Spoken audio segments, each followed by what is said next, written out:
Fala galera, tudo bom? Então, vamos dar continuidade à série sobre o MySQL. Nessa aula eu vou falar um pouco sobre o componente web, que é o componente que nós vamos utilizar para fazer as requisições ao servidor.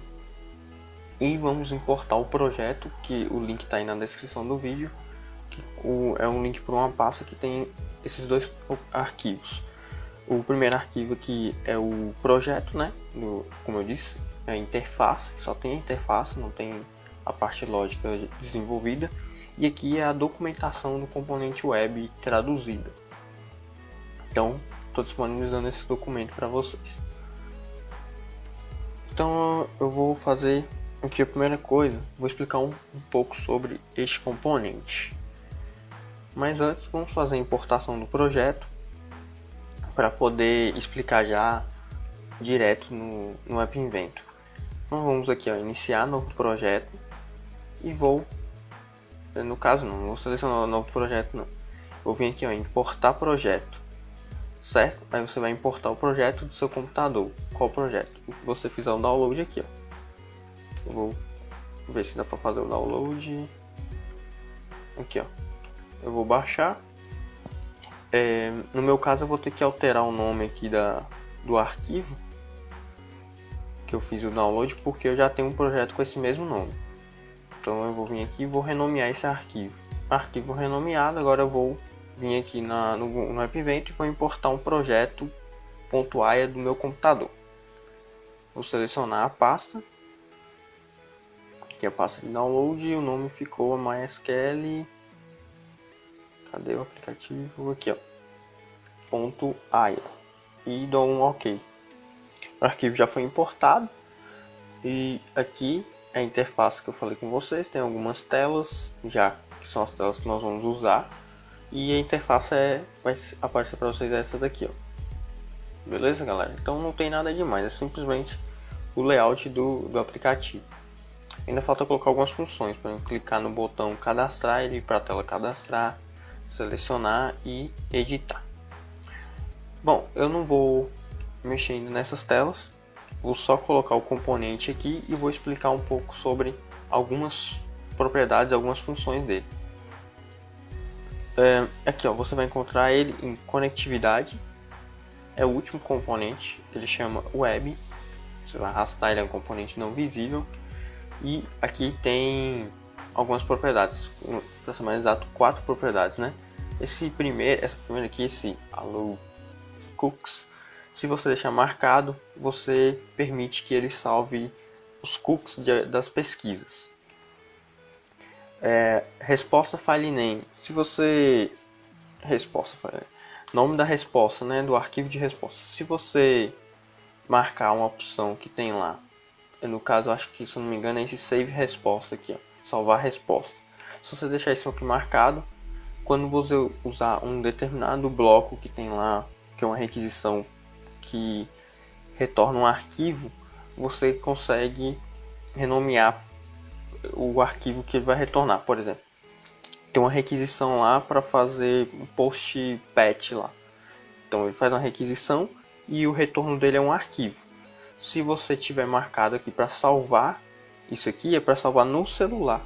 E você pode renomear, escolher o nome do arquivo que vai ser salvo no seu celular. Então essas duas propriedades andam em conjunto. E a URL vai ser o endereço de onde você vai fazer as requisições.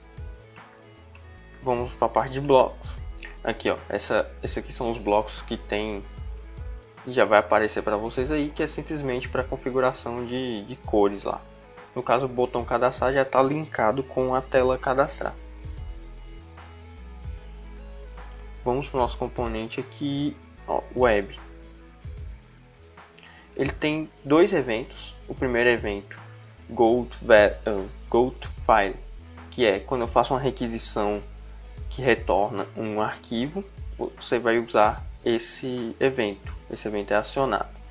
E o outro é o go to text, que é quando você faz uma requisição enviando dados de texto para aquela requisição. Ou não, ou simplesmente fazendo uma requisição, você pode pegar o go to text. ele retorna aqui para a gente a URL, o código de resposta, por exemplo, quando uma página não é encontrada, o código que retorna para a gente é o quê? 404. Então, cada requisição tem um código de resposta. O tipo da resposta e o que nós vamos usar, que é o mais importante aqui no caso, vai ser conteúdo da resposta. Então, durante essa série, nós vamos fazer requisições. Essas requisições vão retornar um arquivo em formato JSON, que foi o que eu expliquei no último vídeo. E nós vamos usar esta variável aqui para pegar aquele arquivo JSON. Só que aí nós precisamos decodificar esse JSON em uma estrutura de listas para poder manipular os dados no App Inventor. Esse primeiro método aqui, eu não vou falar de todos, mas os principais que nós vamos usar. Esse primeiro aqui, ó, é construir os dados da requisição, né? Construir o cabeçalho de requisição, é o que nós vamos usar. Não dá para explicar muito bem aqui agora não, mas o que ele faz em síntese? É onde você constrói a sua requisição, sempre usando listas. Como funciona? Ele recebe uma lista, vai bagunçar um pouco agora, mas ele recebe lista de sublistas de 2 elementos. Então, sempre quando a gente for usar esse bloco aqui, a gente tem que colocar uma lista que tenha listas de 2 elementos. Isso é obrigatório. Clear cookies é para você limpar os cookies, né, das requisições. Delete, você faz uma requisição do tipo delete. O get aqui também é uma outra requisição, outro tipo de requisição HTTP. Esse HTML text decode, você decodifica um arquivo HTML. Eu só não lembro o que ele retorna exatamente, mas você consegue pegar um arquivo HTML aqui e ele decodificar para algum outro formato que seja usual no App Inventor. E esse bloquinho aqui que é o mais importante que nós vamos usar, JSON Text Decode. Ele vai receber aqui o texto JSON, aquele formato que eu mostrei no último vídeo. Deixa eu ver se está aberto aqui. Não está aberto, eu fechei. Mas é só assistir o último vídeo que vocês vão ver o formato JSON, um exemplo do formato JSON. Ele pega aquele texto e transforma naquela estrutura de listas conforme foi explicado no último vídeo. É o post file, que é aquele que quando você quer enviar um arquivo para o servidor e ele que aciona aquele evento de go file. Tem o post text, que é o que nós vamos usar, que é uma requisição do tipo post e ele envia um texto. Ou você pode usar, ou pode, né, e é o que nós vamos usar, esse primeiro bloco aqui para construir o cabeçalho da requisição com os dados e a gente coloca ele aqui, ó, no text do post text. Ele tem outros métodos aqui que nós não vamos usar agora, e caso vocês queiram conhecer mais aí de cada método, no link vai ter a documentação, está traduzida. Eu vou até abrir aqui para vocês, ó, a documentação do componente web.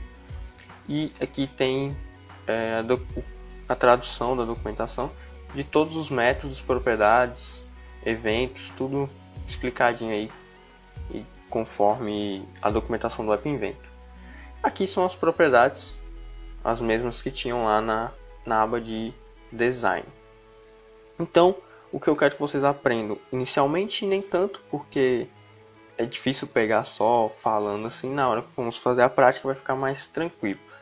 Mas esse evento, GoToText, que é quando sempre que você faz uma requisição, esse evento é acionado. Seja ela do tipo GET, do tipo POST, do tipo DELETE, não importa. Esse evento vai ser acionado quando você fizer uma requisição ao servidor. Cada componente web só pode ter uma vez esse evento acionado, assim como um botão só pode ter um evento de clique.